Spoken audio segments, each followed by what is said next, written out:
जय गुरु जी। गुरु जी की प्यारी संगत, गुरु जी का आश्रम रूम सत्संग में आप सबका बहुत बहुत स्वागत है।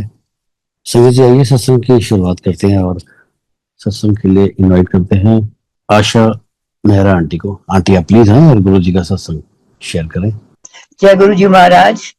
मेरे प्यारे पिता, मेरे माता, मेरे कर्ता, मेरे धर्ता, मेरी मेरी आन, मेरी शान, मेरे सब कुछ, मेरे पिता, आप ही मेरे कृपा निधान हो, आप ही मेरे दाता हो।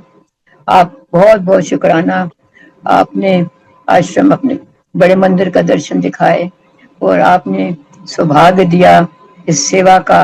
बहुत बहुत शुक्राना मेरे मालिक। जो आप कहलाना चाहो आप ही मेरे मुंह से बुलवाना। मैं मेरा कहने का, संगत शेयर करने का मकसद यही रहेगा कि जो नई संगत आना चाहेगी, जिसको आप ब्लेस करना चाहोगी, वो ठीक तरीके से आए और ठीक मायने में आपके पास आए, आपके चरणों में, और उसका आपके ब्लेसिंग का पूरा लाभ उठाए। जय मेरी मालिक, मेरे से कोई गलती हो तो आप ही माफ करने वाले हो, आप ही बख्शनहार हो, आप ही देनहार हो, आप ही दयावान हो, आप ही कृपा निधान हो। तो आपके चरणों में मेरी ये छोटी सी सेवा है, प्लीज एक्सेप्ट इट। मैंने आपको जैसे संगत जी कहा, गुरु जी तो मेरे दाता हैं, मेरे कृपा निधान है। मेरे मैं गुरु जी के चरणों में इस जन्म में तो 1995 में आई।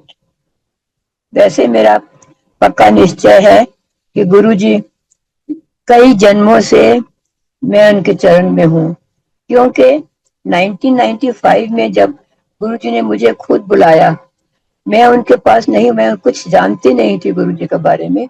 मैं बहुत बीमार थी। डॉक्टर्स ने कैंसर का सस्पेशन डाला।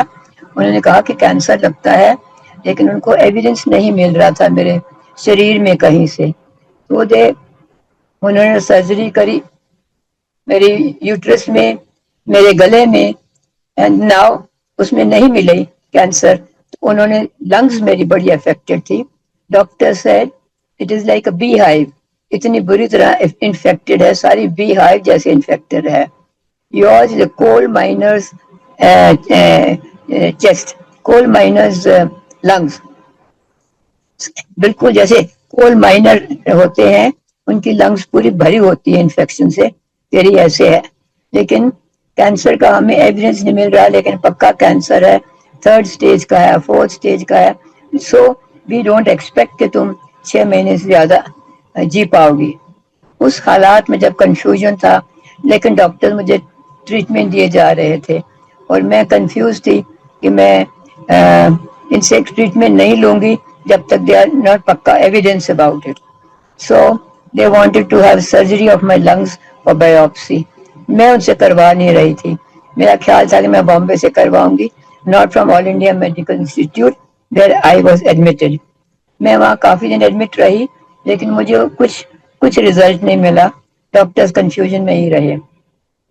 उस स्टेज में जब डॉक्टर्स भी कंफ्यूज थे, मैं भी बड़ी परेशान थी, तो गुरुजी महाराज ने संदेशा भेजा थ्रू एक ऐसे सज्जन के साथ जिनको मैं बिल्कुल नहीं जानती थी।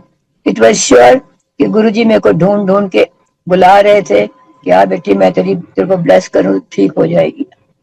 वो सज्जन जो आए थे मुझे कहने के लिए कि मेरे गुरुजी के पास चलो, तुम ठीक हो जाओगी। मैं उनको जानती नहीं थी, और मैंने उनसे पूछा कि कौन से गुरुजी, तो उन्होंने कहा समोसे वाले गुरुजी। मैंने कुछ हंस दिया, लेकिन मैं चली। I think that was enough for me. मैं गुरुजी के पास पहुंची, तब गुरुजी का जीके में मंदिर था, ग्रेटर कैलाश में मंदिर था, और मैंने गुरुजी के वहां दर्शन किए।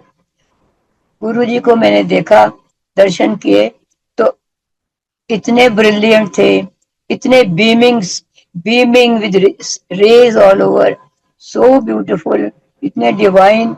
मैं तो आंखें नहीं हटी, और मुझे बिल्कुल बहुत बहुत अच्छा लगा। लेकिन मेरे मुंह से कुछ निकला नहीं कि मैं क्यों आपके दर्शन करने आई हूँ, मैंने ये किस लिए, मुझे क्या चाहिए। मेरे आंसू टपकते रहे, ऐसे आंसू गिरते रहे। मेरे अंकल मेरे साथ में थे, शायद उन्होंने कुछ कहा होगा, तो गुरुजी ने कहा ठीक हो जाएगी, पान के पत्ते ले आना। बट मैंने सिर्फ पूरे मंदिर में सिर्फ गुरुजी को ही देखा, और कुछ नहीं दिखा। और कौन है, क्या है, कितने लोग बैठे हैं, कुछ नहीं दिखा, सिर्फ गुरुजी ही दिखे। और गुरुजी को निहारती रही, और बस जैसे fell in love with him, not knowing what was the reason, it was his divinity. उनकी डिविनिटी ने मुझे बिल्कुल अपने पास खींच लिया था। तो नेक्स्ट डे हम पान के पत्ते ले गए। गुरुजी ने, एक साइड में छोटा कमरा होता था जो गुरुजी का ट्रीटिंग रूम था, उन्होंने मैं लिटाया, मेरी चेस्ट पे पान के पत्ते रख दिए, और साथ में मुझे रुद्राक्ष की माला फेर के पानी में वो गिलास पानी पिला दिया, और कहा कि तुम ठीक हो जाओगी। बस इतना कहा, और मैं वहां से चली आई। मुझे याद नहीं कौन कौन वहां बैठे थे, क्या था। I don't remember anything accept Guruji, Guruji and Guruji only. मैं वहां से चली आई। गुरुजी ने भी नहीं कहा कि आते रहना, ना मुझे पता था कि this was going to be his mandir and ashram, और यहीं रहेंगे। मुझे ऐसे अंदाज था कि गुरुजी जलंधर से आए हैं फॉर अ वाइल, और फिर चले जाएंगे। फिर उसके बाद खैर डॉक्टर्स तो मानते नहीं, डॉक्टर्स केप्ट ऑन कि सर्जरी करेंगे, लंग्स का बायोप्सी निकालेंगे। तो लेकिन गुरुजी ने ऐसी कृपा करी कि वो टलता गया, किसी ना किसी बहाने वो जो डेट फिक्स करते थे सर्जरी के लिए, वो नहीं हो पाती थी। And then what happened was, मुझे लगा कि मैं बॉम्बे जाके एक बार दिखा के आती हूँ, because Bombay Tata memorial hospital is about the best cancer hospital. मुझे था कि मैं वहाँ की अपॉइंटमेंट लेके दिखा दूँ। तो गुरुजी की इतनी कृपा थी कि मुझे बॉम्बे में थोड़ा सा हेजिटेशन थी। मेरे पेरेंट्स बॉम्बे रहते हैं, और मैं आई डिडंट वांट कि उनको पता लगे कि मेरे को कैंसर है और मैं थोड़े महीनों की मेहमान हूँ, उनको फजूल दुख होगा। तो गुरुजी ने ऐसी कृपा की, उन्होंने इतना दोनों तरफ देख लिया कि बॉम्बे ना जाना पड़े।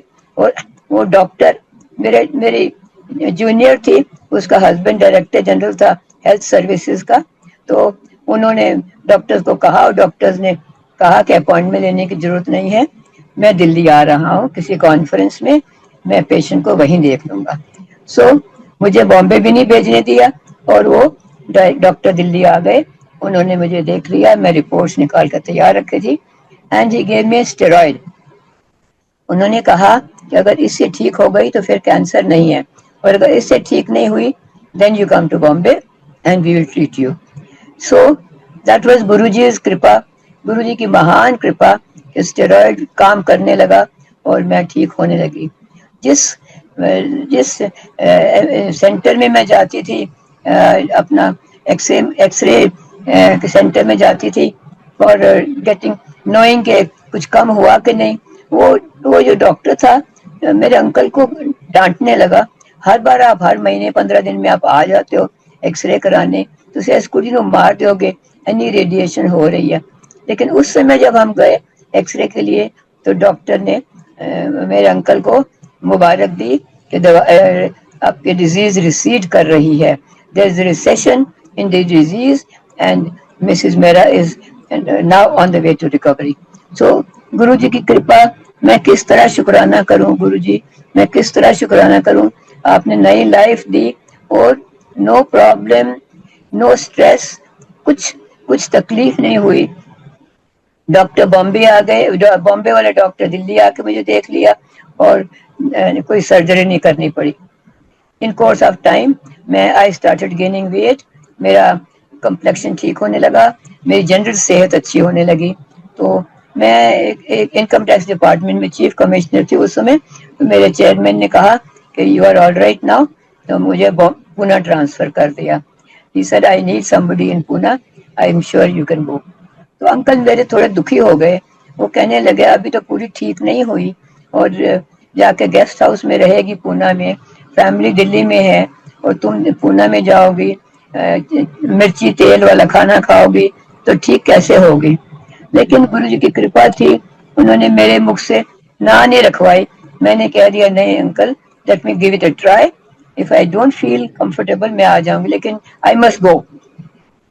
मैं पुणे जाके ज्वाइन कर लिया अपना काम, और गुरु जी की कृपा चलती रही, मेरा काम बहुत बढ़िया होता रहा, मैं सब अपना खुशी से काम किया। I had a very good team, we went doing very well. हमने वहाँ साथ साथ में भगवान के दर्शन भी किए, शिव पार्वती के जितने शिवलिंग थे वो सारे देखे, भीमा शंकर के शिवलिंग भी देखे, और गुरुद्वारा नांदेड़ का, माता का, सबका, गुरु माता का गुरुद्वारा भी गए, और नांदेड़ गुरुद्वारे भी गए, सब दर्शन भी होते रहे, काम भी बढ़िया होता रहा, और खुशी से कोई भूल भी गई मैं कि मुझे कोई तकलीफ थी। 2 साल हो गए, मेरी प्रमोशन हो गई, मैं बोर्ड की मेंबर बन के दिल्ली आ गई।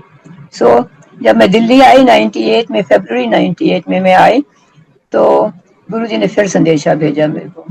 अगेन जो संदेशा भेजा, आई didn't know the person, neither उनका नाम पता, ना उनका पहचान, ना कभी देखा। वो मेरे कमरे में आई और मुझे कहा कि हमारे घर गुरुजी आ रहे हैं। Now I was in the north block government office में, जहाँ के बिना पास के आप एंटर नहीं कर सकते किसी जिसके कमरे में जाना हो। तो वो ना मुझे जानती थी ना मैं जानती थी। somehow she came to my room and requested me कि मेरे घर गुरुजी आ रहे हैं, आप आना। मैंने हाँ कर दी बड़ी खुशी से, लेकिन मुझे ये नहीं पता कि हमारे गुरुजी हैं। मुझे मुझे लगा कि कोई महात्मा है, कोई संत है, तो ब्लेसिंग लेना तो अच्छा ही होता है। मैं उस हिसाब से हाँ कर दी, लेकिन मैं भूल गई और मैं नहीं जा पाई। रात को मुझे जब याद आया, मैंने उसको फोन किया कि भाई मैं भूल गई, नेक्स्ट टाइम गुरुजी आएंगे तो मुझे बताना। उसने कहा गुरुजी ऐसे घरों में नहीं आते, हम गुरुजी के पास जाते हैं। So next day itself we plan to go, और हम ऑफिस से जैसे काम खत्म हुआ, वो भी, उसका हस्बैंड भी IAS में था, वो भी IAS हमारी सर्विस की थी, तो हम तीनों गुरु जी के आश्रम, एम्पायर स्टेट, तब गुरु जी एम्पायर स्टेट में बैठते थे। एम्पायर स्टेट पहुंचे, और जैसे मैंने गुरु जी से दर्शन किए, मेरी आंखें टप टप करके आंसू बहने लगे। इतनी मैं खुश थी, इतनी मैं खुश थी कि मैं बता नहीं सकते। जैसे गुरुजी भी इतने खुश थे जैसे अपना बच्चा मिल गया हो, शादी के बाद पहली बार आई हो, माँ को मिल रही है, अपने पापा को मिल रही है, गले मिल रही। इतनी मैं खुश हो गई कि गुरुजी हैं, ये तो हमारे गुरुजी ही हैं। तो उसके बाद बैठी वहाँ, जल प्रसाद लिया, चाय प्रसाद ली, लंगर खाया, और खुश शब्द सुनती रही। उस समय शब्द इतने समझ नहीं आते थे, लेकिन धीरे धीरे समझ आने लगी, और बड़ा, खैर अच्छा, बड़ा समझ नहीं भी आती तो इतना सुकून था, इतना डिवाइन एटमॉस्फेयर था, चुप पिन ड्रॉप साइलेंस, और सब अपना ध्यान में लगे हैं। मैं तो अपनी आंख खोल के बैठी थी कि मुझे गुरु जी के दर्शन ही करने थे, तो ध्यान तो बाद में होता रहेगा। तो इस तरह चलता रहा। रोज उन दिनों रोज आते थे, तीनों हम आ जाते थे, ऑफिस से खत्म होना, ना कोई पार्टी, ना कोई मीटिंग, ना कुछ, बस सीधा गुरु जी के पास आना, लंगर खाना, चाय प्रसाद होना। गुरु जी कड़ा प्रसाद और प्रसाद भर भर के देते थे, 2 हाथों से भर के दे, एक हाथ से भरते थे, हमारे दोनों हाथ भर जाते थे, और हम खा के बाहर निकल जाते थे खाने के, कि उस कमरे में खाएंगे, गुरु जी के आश्रम में खाएंगे तो कारपेट खराब हो जाएगी। बाहर जाते थे, खा के फिर हाथ धो के फिर अंदर आते थे। कई कई बार तो गुरु जी फिर प्रसाद दे देते थे, फिर खाते थे, 2 बार, 3 बार, चाहे प्रसाद 2 बार 3 बार खाते रहते थे। और उसके बाद लंगर होता था। अब लंगर 4 जनों के बीच में लंगर होता था, और 2 रोटी प्रसाद, सब्जी प्रसाद, दाल, चटनी और कड़ा मीठा जरूर होता था। ये सब खा, घर में तो हम 1 रोटी खा सकते हैं, वहां तो सब कुछ प्रसाद इतना खा के फिर उसके बाद लंगर खा लेते थे, और अनजान लोगों के साथ खाते थे। बिल्कुल कभी ऐसे मन में नहीं आया हम तो इनको जानते नहीं, एक ही प्लेट में खा रहे हैं, इतना खाया, अभी इतना प्रसाद खाया, उसके बाद लंगर कैसे खाएंगे। सब खा लेते थे, गुरुजी ऐसी कृपा होती थी, आराम से खा लेते थे, और उसके बाद में कोई कोई डिस्कम्फर्ट नहीं होती थी कि ज्यादा खा लिया है। तो गुरुजी की ऐसी कृपा रहे, खिलाते पिलाते रज के खिलाते थे। जितना हमने खाया पिया मौज करी, गुरु जी के साथ ही करी। गुरु जी के होते खूब गुरु जी ने ख्याल किया, प्यार दिया, सब दिया, और साथ में स्पिरिचुअल भी आगे बढ़ाते रहे, शांति देते रहे, बातों बातों में सिखाते रहे कि अच्छे बंदे बनो, अच्छे इंसान बनो, किसी को अपशब्द ना कहो, किसी का दिल ना दुखाओ, ऐसे बनो, ऐसे अच्छे बनो कि सब तुम्हें सबसे प्यार करो, सबको प्यार दो, किसी को मदद ना कर सको तो ना करो, लेकिन किसी के ऑब्स्टिकल मत बनो, किसी के काम में मुश्किल मत डालो। तो ऐसी साथ साथ में बातें एक आध को बोलते थे, वैसे कोई प्रवचन नहीं देते थे। एक आध को बोला तो हम सबके लिए ठीक होता था।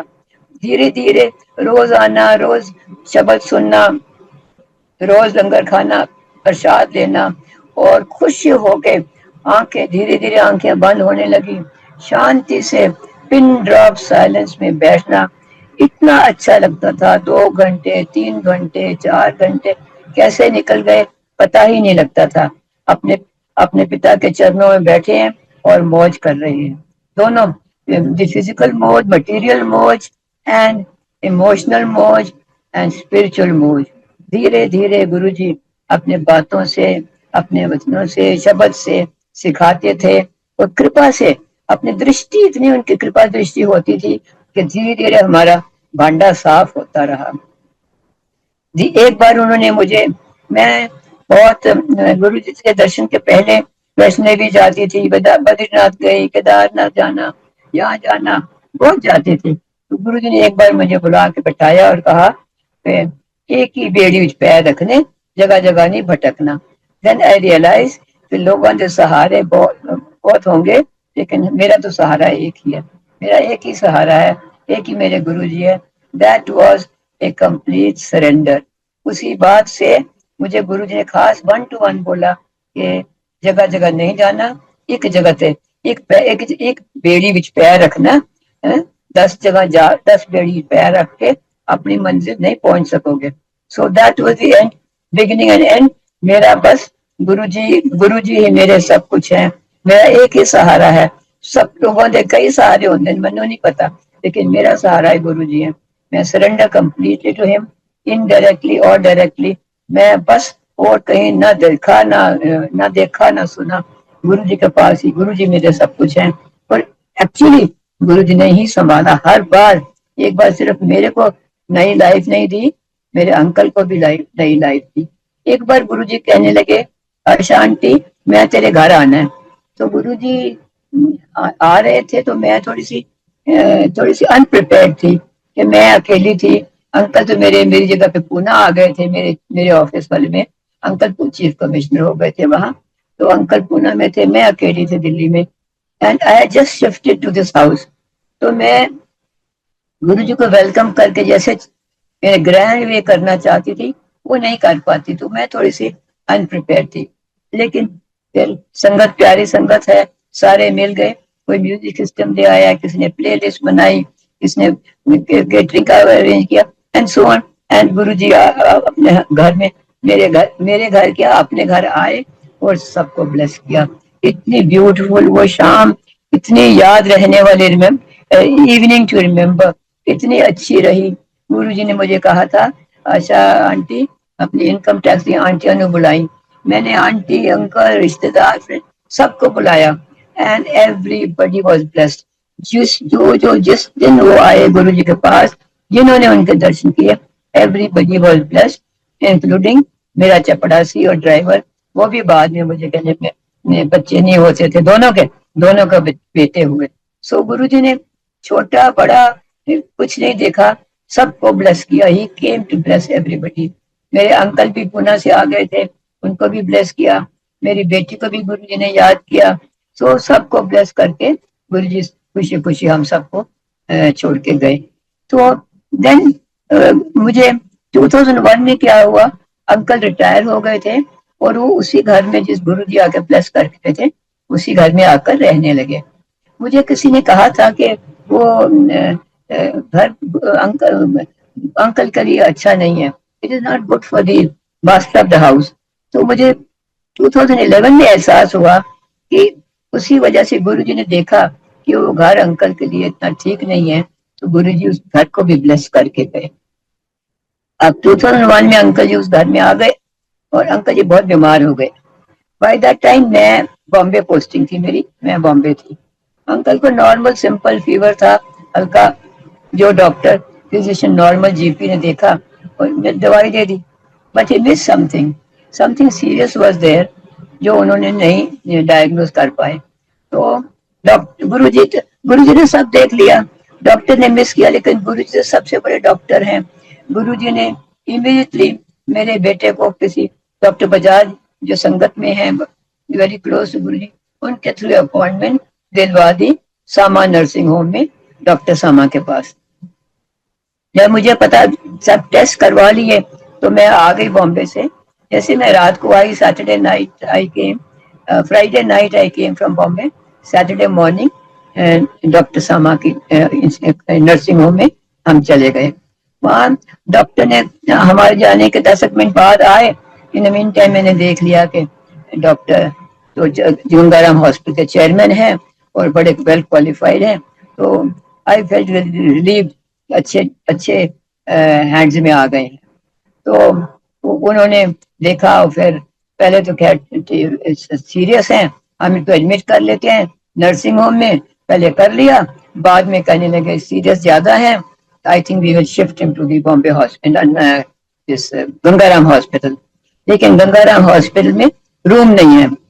तो फिर मेरे बॉस जो गुरुजी, फिर वहां अगेन गुरुजी ने सारा अपने हाथ में ले लिया। तो गुरुजी ने ऐसा किया, मेरे बॉस होते थे 10 साल पहले, उनको मीडियम बनाया। उनकी फोन आई मेरे को, मुझे कहा कि आशा तो क्या कहाँ है।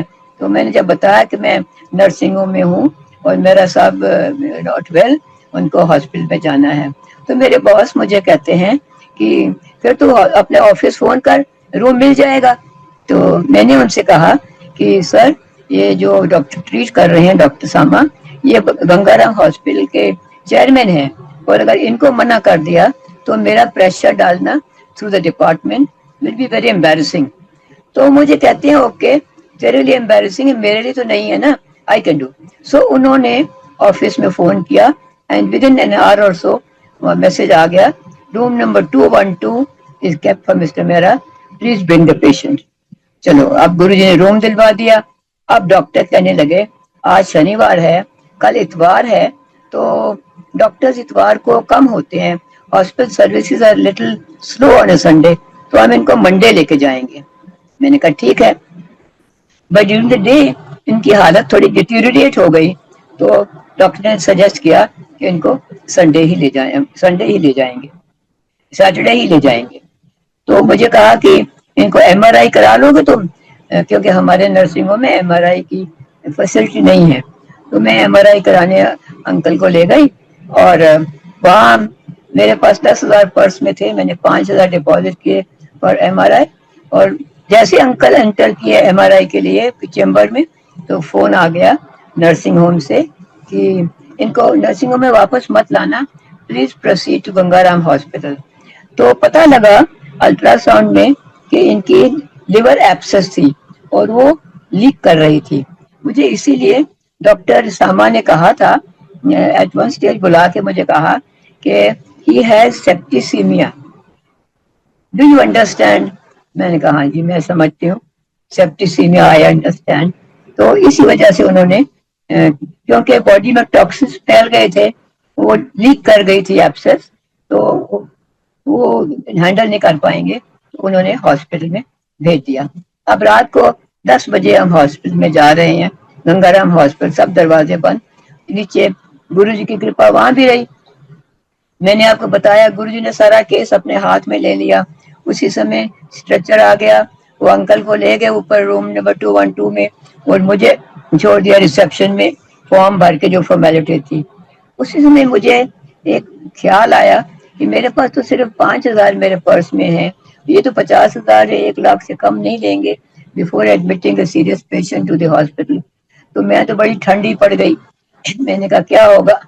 गुरुजी वहां भी देख लिया कि मेरी बेटी तो घबरा गई है। उन्होंने उसी समय उसको फोन आया रिसेप्शनिस्ट को, इससे पैसे मत लेना, सिर्फ फॉर्म साइन करवा लो, एड्रेस ले लो, that is all, and send her to room number 212। So मुझे उन्होंने पैसे नहीं लिए, 212 में मुझे भेज दिया रूम में, और वहां मैंने क्या देखा, डॉक्टर पहुंचे हुए हैं, अंकल के पेट में ट्यूब लगी हुई है, ऊपर से बॉटल हैंग कर रही है which is feeding the liquid into his stomach, और एक आउटलेट बनी हुई है जिसमें से वो सारी पॉइजन निकाल रहे हैं, फीडिंग इनटू बकेट।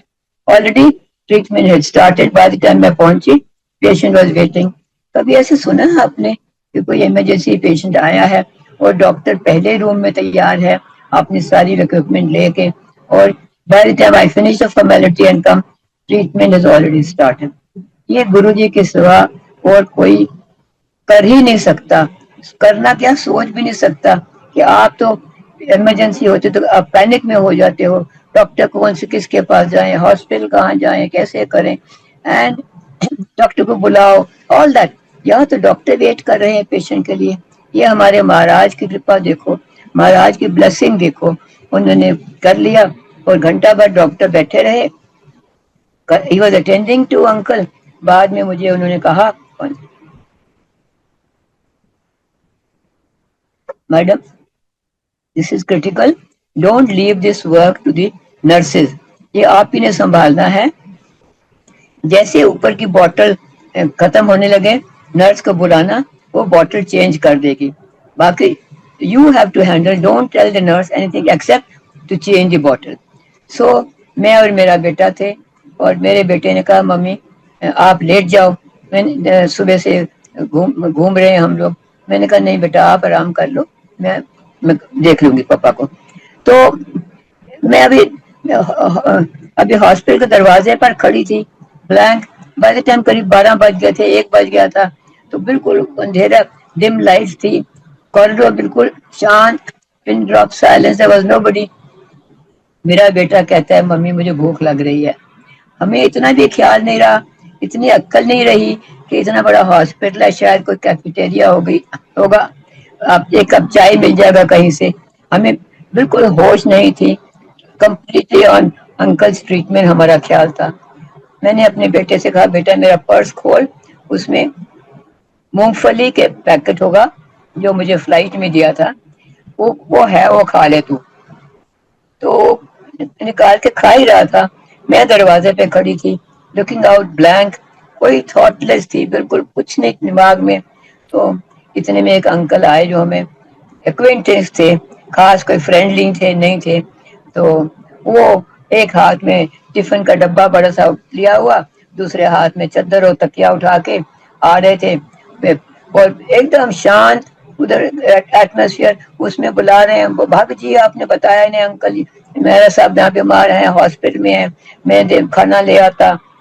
मैंने उनको इशारा किया शांत हो जाओ, पहले कमरे में आओ, फिर मैंने बताया मैं खुद अभी अभी आए हैं, हमें नहीं पता था कि एडमिशन होनी है यहाँ, लेकिन वो गरम गरम खाना लाए। अब देखो गुरुजी ने सारा इंतजाम डॉक्टर का कर दिया, नर्सिंग होम का कर दिया, हॉस्पिटल का कर दिया, every possible thing, so that treated slowly उनके बॉडी में से जहर निकल रही है, धीरे धीरे धीरे धीरे वो टॉक्सिन निकाल रहे हैं। Not only the medical part, लेकिन खाने का भी इंतजाम करा दिया, पैसे का भी इंतजाम करा दिया कि अभी पैसे मत लो इनसे। सो ये कौन करेगा? only your only your forgiving father, आपका आपका पिता भी नहीं करेगा, पिता भी भगवान से प्रे करेगा कि प्लीज सेव माय चाइल्ड, लेकिन ये तो भगवान खुद है, he is God himself who is looking into every detail that can help you out. So इतने forgiving है, इतने kind है, इतना कृपा निधान है, इतने दयावान है कि कोई वर्ड्स इनफ नहीं होते इनको एक्सप्लेन करने के लिए। तो गुरुजी ने ऐसा करके कई दिन लगे, मेरी मम्मी भी आ गई बॉम्बे से, मेरा ब्रदर आ गया, पैसे लेके आया कि यू विल नीड मनी, मेरी डॉटर आ गई, मेरे son, everybody came knowing that uncle is very very critical. लेकिन गुरुजी महान सबसे बड़े बैठे, he was looking after uncle like anything. 15 दिन लगे, 17 दिन लगे, अंकल धीरे धीरे धीरे धीरे ठीक होने लगे। और लास्ट में मुझे जब पैसे खत्म होने लगे मेरे, तो अंकल मुझे डर लगा कि अब क्या होगा, ये पैसे मांगेंगे और मेरे पास इतने हैं नहीं। तो खैर मैं, भाई आया, उसने ऑफर किया, मैंने नहीं किया, मैंने कहा नहीं, मुझे मेरे पास हैं। पर गुरुजी जो थे मेरे साथ, गुरुजी ने सारा इंतजाम ऐसे किया कि जब हमने उनको डिस्चार्ज किया, मेरे पास करीब 10,000 थे और within that last instalment pay करनी थी। पहले वो कैश मांगे, मेरे पास कैश होता नहीं था, मैंने कहा मेरे पास चेक है। तो फिर अगेन डॉक्टर सामा की गारंटी यूज करके गुरुजी इंश्योर्ड कि चेक्स भी एक्सेप्ट में कर। कभी सुना है हॉस्पिटल में चेक लेते हैं, लेकिन गुरुजी ने वो भी करा दिया, मैं कैश मेरे पास नहीं है, प्लीज एक्सेप्ट चेक्स। तो उन्होंने चेक भी ले लिए और सारा काम ठीक से हो गया। तो now I am telling you how how graceful, how great Guruji is, कि एक एक चीज का उन्होंने ख्याल किया और मुझे एक बार भी मांगने की जरूरत नहीं पड़ी। गुरुजी कहते रहते थे कि मेरे को मंगो नहीं, मैंने मनो। और हमने कभी इतना सीरियसली लिया नहीं था, लेकिन मांगने की जरूरत पड़ी ही नहीं। गुरुजी अपने आप एक एक स्टेप पे, एक एक कदम के गुरुजी मदद करते रहे। मदद क्या, गुरुजी पूरा अपने हाथ में लेके सारा इंतजाम कर रहे थे, तो मुझे मांगने की क्या जरूरत थी। गुरुजी हमेशा कहते थे कि मुझे मंगो, मंगो नहीं, मैंने मनो। And that is how complete surrender से ये हुआ कि मुझे मांगना एक बार भी नहीं पड़ा, एक बार भी मुझे नहीं कहना पड़ा गुरुजी मैं क्या करूं। गुरुजी अपने आप सारा कुछ कर देते थे। गुरुजी बातों बातों में बता दिया गुरुजी ने, वो अंतर्यामी है, वो सब देख लेते हैं कि यहाँ क्या हो रहा है, मेरे सामने क्या हो रहा है, इस कमरे में क्या हो रहा है, और तुम्हारे घर में क्या हो रहा है, और बाहर देश में क्या हो रहा है। एग्जाम्पल देते थे। कभी एक आंटी लेट आई मंदिर में, तो उन्होंने कहा नहीं देर हो गई, तो देर ना लाई, कहने गुरुजी ने कुछ बहाने लगाए, गुरुजी ये हुआ वो हुआ, ट्रैफिक था। गुरुजी कहने लगे पहले नीला सूट पहन लगी सी, फिर लाल सूट पहन लगी, वो सुटिया, फिर पिंक निकालिया, इस तरह सूट चूज कर दे नहीं देर लगा देती। तो गुरुजी ने बता दिया कि तू कपड़े ढूंढती रही, चेंज करती रही, इसलिए देर करी। सो वी कुड नो कि गुरुजी देख लिया कि घर में किस वजह से देरी हुई है। एक बार गुरुजी ने किसी आंटी को बोला, ऐसे तो बड़ी सज के आंधी हो, तो कार तो पट्टी करना आंटी पा के घूम रही सी। तो हमें लगा बड़ा एम्बेरसिंग लगा वो बेचारे को। गुरुजी ने उसको प्राइवेटली कहना था, सबके सामने कह दिया, लेकिन गुरुजी ने उसको एम्बेरस करने के लिए नहीं कहा। गुरुजी हमको सिखा रहे थे, हमको बता रहे थे, मुझे पता है कि घर में तुमने किस तरह के कपड़े पहने थे, तो मैं नॉट ओनली मैं आपको यहाँ देख रहा हूँ, मैं तुम्हारे घर भी देख रहा हूँ। Sitting here I can know what is happening in your. गुरु जी इसीलिए कहते थे, यहाँ आकर सब सेवा मांगते हो। गुरु जी से एक सेवा सिमरन सत्संग, तो कहते थे सेवा मांगते हो, सेवा मांग रहे हो, घर तो तुम सेवा कर दे नहीं है, तो घर बैठ के भी करया करो। अपने हस्बैंड वाइफ की सेवा करे, वाइफ हस्बैंड की सेवा करे, प्यार नाल गाल करो, झगड़े ना करो, और अब दोनों हस्बैंड वाइफ मिलके अपने बच्चियां देखो। First duty is to your parents and to your children. अपना सारा घर का काम निपटा के फिर आराम न लाओ, मंदिर आओ, मेरे को बैठो, शब्द सुनो, समझो तो बहुत अच्छा, नहीं समझो तो अखा बंद करके वो वाइब्रेशन, वो ब्लेसिंग जो शब्द लैके आए वो लो। So it was surprising to find कि गुरु जी ठेठ पंजाबी बोलते थे, लेकिन संगत में मद्रासी भी थे, बिहारी भी थे, बंगाली भी थे, गुजराती भी थे, ऑल डिफरेंट टाइप्स ऑफ संगत होते हैं, और सारे सुन रहे चुप करके शब्द। तो सम ऑफ देम सेड कि सानू समझ नहीं आती। गुरु जी कहते थे मैंने कहा कि तुम समझो, मैंने यही कहा कि बस सुनो, सुनो, कानों पे तुम ये वाइब्रेशंस आ रही हैं, उसका आनंद लो बस। और हम लोग जो समझ सकते थे हमें कहते फॉलो करो, ਤੁਸੀਂ सिर्फ गुनगुनाओ ना, नाल गाओ नहीं, ਤੁਸੀਂ शब्द ਨੂੰ अपनाओ, फॉलो करो। So that was Guruji's whole, without any discourse, without any उपदेश। गुरु जी धीरे धीरे बातें बताते थे। एक बार गुरु जी ने इस अंकल को बोला, अमेरिका से उनकी वाइफ से बात करा दी, और वो वाइफ कह रही है तो की कर रही है, कहने मैं तो गुरु जी आए हुए गुरु जी को बैठे हैं, तो तुसी किथे हो, मैं गुरु जी मंदिर हाँ, की कह रहे हो। Then he understood that Guruji was both in America and in India at the same time, sitting in this अपने दरबार बैठे हुए और अमेरिका में दरबार बैठे। So Guruji showed through his example, can listen, मैं प्रैक्टिकल हाँ, मैं को उपदेश नहीं आंदा, प्रैक्टिकल करके दिखाना, दिखा दिया। तो while he was in US, he was also in India, दिखा दिया। मैं अपने दरबार च बैठा होया, मैनू पता घर तुसी की कर रहे हो, झगड़ा कर रहे हो, घर तुसी प्यार नाल बैठो, घर किस तरह कपड़े पाए, कितने पैसे रखे, whatever, everything गुरु जी बातों बातों में बता देते थे। I know what is happening at home. And और इस उस एहसास नाल कि गुरु जी ਨੂੰ ਘਰ ਵੀ ਪਤਾ ਤੁਸੀਂ ਕੀ ਕਰ ਰਹੇ हो, बाहर भी पता है, एक एक प्यार, एक रिस्पेक्ट हो जाता था कि बी अ गुड पर्सन। गुरु जी ने सब पता है, गुरु जी देख रहे हैं कि हुंदा सी सतगुरु प्यारा मेरे नाल है। इससे बड़ा कॉन्फिडेंस भी मिलता था, किसी से डर बिल्कुल निकल गया कि गुरु जी मेरे नाल है, जो कुछ दुख तकलीफ आएगी मेरे नाल है, दुख आएगा तो शक्ति देंगे सहने की, और सुख आएगा तो फिर तो मौज ही मौज है।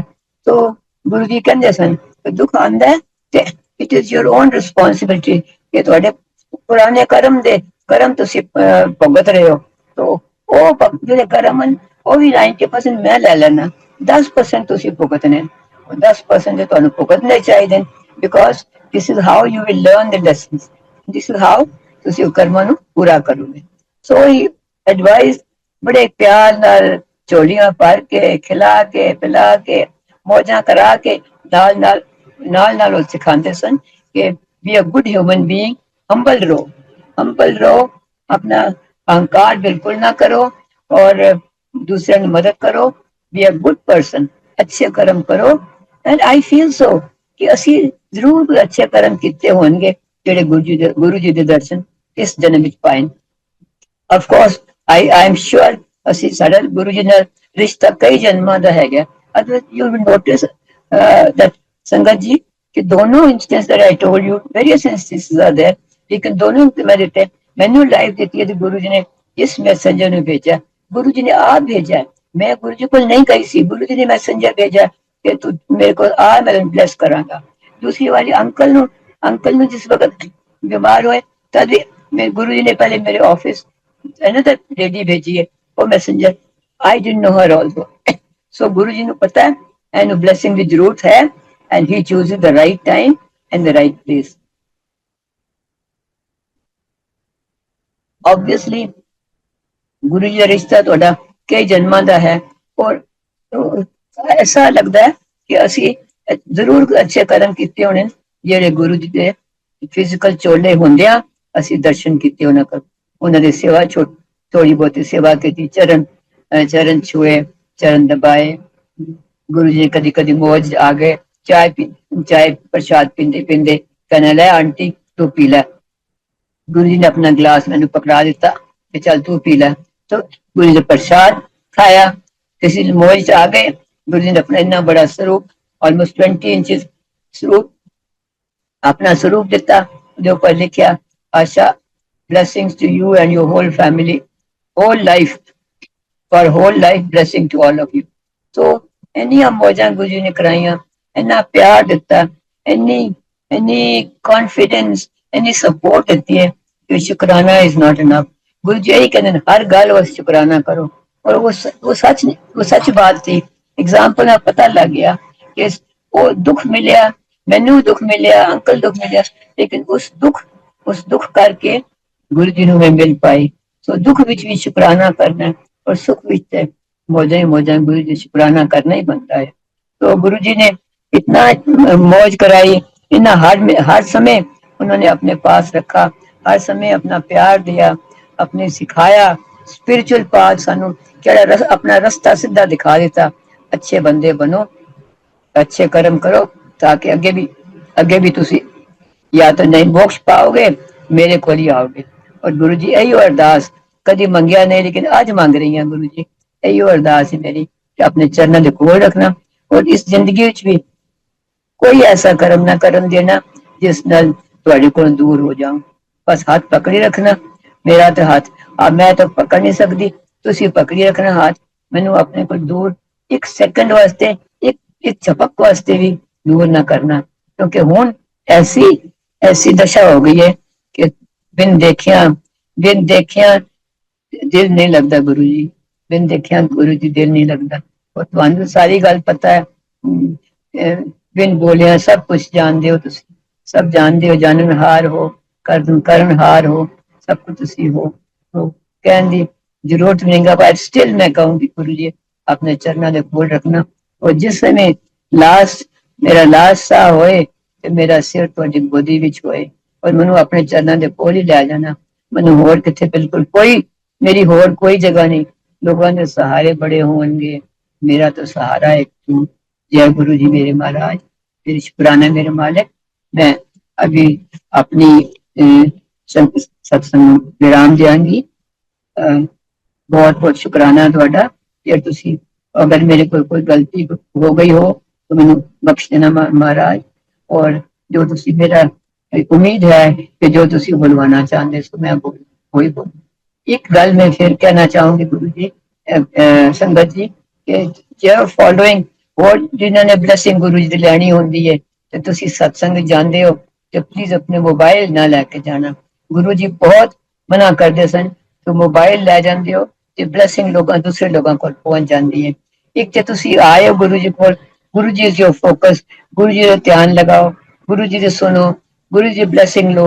अगर तुम दूसरे लोगों नाल गल करनी है, दूसरे लोगों को अटेंशन देनी है, फिर तुसी इत्थे क्यों आए हो?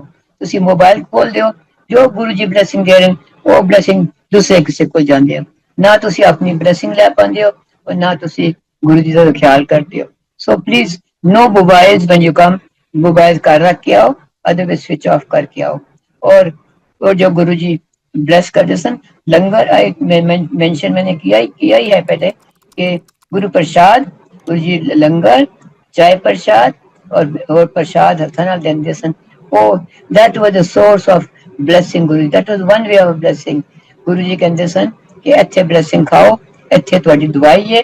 बड़े बड़े लोगों ने ठीक किए, उन्होंने कैंसर, फाइनेंशियल हार्डशिप्स, कई कुछ तरीके गुरु जी ने लोगों के ठीक किए। और कहते सन कि इत्थे तो दवाई है, घर ले जाओ तो मिठाई है, तो इत्थे लंगर पूरा करके जाओ। और अजकल सत्संग होंदे पे ते गुरु जी दी लंगर लोग पार्टियां समझते हैं और लंगर वेस्ट कर देंगे, छड़ देंगे। दो रोटी प्रसाद अद्धी रोटी छड़ देती, सब्जी छड़ देती, लाइक दैट। तो they treat it as a खाना है। सो प्लीज संगत जी, गुरु जी प्रसाद है, लंगर एक एक एक तिनका भी वेस्ट नहीं करना, because if you waste that Guru ji the blessing तुसी छोड़ दी। तो प्लीज आओ, जब सत्संग ते आओ, मंदिर आओ, ये पूरी बड़े मंदिर आओ या किसी सत्संग ते आओ, पूरा लंगर पूरा खत्म करो, चाहे प्रसाद पूरा करो। Don't waste anything, don't leave anything, don't talk to anybody. तुसी आए हो मंदिर या सत्संग ते आए हो ते पूरा गुरु जी ते फोकस करो, गुरु जी ध्यान लगाओ, दूसरे आपस में गल्ला ना करो और आके सीधे कर जाओ। ब्लेसिंग गुरु जी आए हो, गुरु जी ब्लेसिंग जाके सीधे कर जाओ। So sorry Sangat ji, I have extended my thing, but मैंने ख्याल आ गया कि नवी संगत बहुत आ रही है एंड इन्होंने थोड़े few rules they should know so that they get the complete blessing of Guru Ji।